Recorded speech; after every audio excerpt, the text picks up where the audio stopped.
Konkan railway मार्गावरून प्रवास करणाऱ्यांचा जे फुकटे प्रवासी आहेत त्यांचं प्रमाण जे आहे ते मागील वर्षभरात वाढलेलं पाहायला मिळतंय।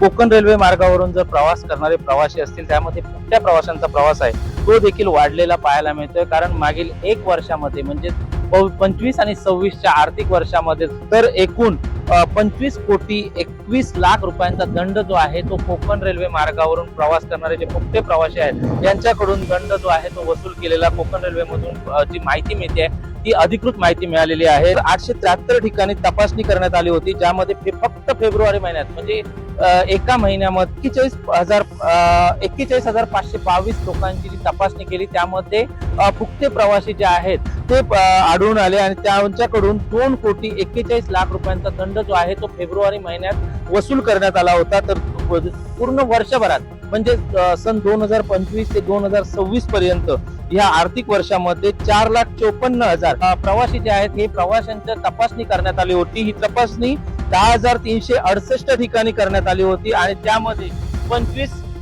जवळपास 25 कोटी 21 लाख रुपयांचा दंड जो आहे तो वसूल करण्यात आला होता। त्यामुळे कोकण रेल्वे मार्गावरून प्रवास करणारे जे फुकटे प्रवासी आहेत यांची संख्या जी आहे ती वाढताना दिसत आहे। त्यामुळे कुठेतरी या प्रवाशांना आळा बसावा यासाठी कोकण रेल्वे जी आहे ती देखील आता सज्ज झालेली आहे। प्रत्येक प्लॅटफॉर्मवर तपासणी केली जाते आणि ही तपासणी केली जाते। अगदी फुकटे प्रवासी जे आहेत यांना कुठेतरी जबर वचक बसावा या देखील त्यामागचा उद्देश असतो आणि कोकण रेल्वे मार्गावर अशाच प्रकारचं आता सरप्राईज चेकिंग जे आहे ते या संपूर्ण वर्षभरात चालू असणार आहे। व्हिडिओ जर्नलिस्ट आणि विशाल रेवडेकर, मराठी, सिंधुदुर्ग।